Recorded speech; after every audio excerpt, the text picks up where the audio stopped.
ভর্তি পরীক্ষা ছাড়া কোনো বেসরকারি বিশ্ববিদ্যালয়ে আর শিক্ষার্থী ভর্তি করতে পারবে না বলে নির্দেশনা দিয়েছে বিশ্ববিদ্যালয় মঞ্জুরি কমিশন।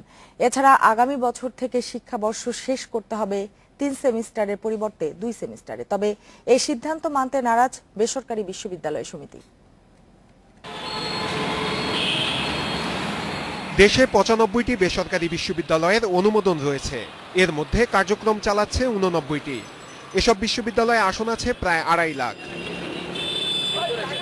নভেম্বরে অনার্সে ভর্তি কার্যক্রম শুরু করবে বেসরকারি বিশ্ববিদ্যালয়গুলো। তবে বেশিরভাগই শিক্ষার্থী নেয় পরীক্ষা ছাড়া। বিশ্ববিদ্যালয় মঞ্জুরি কমিশন বলছে, এবছর থেকে পরীক্ষা ছাড়া শিক্ষার্থী নিলে কঠোর ব্যবস্থা নেওয়া হবে। এ বিষয়ে চলতি মাসে চিঠিও দেয়া হয়েছে। কোনো ধরনের ভর্তি পরীক্ষা ছাড়া, কোনো ধরনের স্ক্রিনিং ছাড়া টাকার বিনিময়ে, অর্থের বিনিময়ে ছাত্র ভর্তি করা, এরকম অভিযোগ আমরা অনেক সময় পাই। ১৪টি বিশ্ববিদ্যালয় ২ সেমিস্টারে শিক্ষাবর্ষ শেষ করলেও বাকিরা করছে ৩ সেমিস্টারে।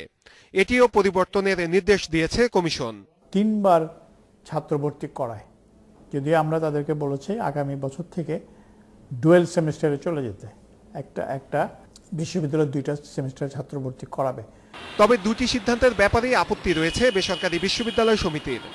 একই সরকারের অধীনে এসএসসি এবং এসএসসি পরীক্ষা হচ্ছে, আবার সরকার বিশ্ববিদ্যালয়গুলো পরিচালিত হচ্ছে। ওই দুইটার প্রতি যদি আমাদের কোনো আস্থাবোধ না থাকে, ওই দুটো উঠিয়ে দিতে পারে। কেবল ভর্তি পরীক্ষার মাধ্যমে ১২ বছর পড়াশোনা করার পর সবাই ডাকে আনতে পারে যে আপনি এখানে আসুন, ভর্তি পরীক্ষা দিন, বিশ্ববিদ্যালয়ে ভর্তি হন।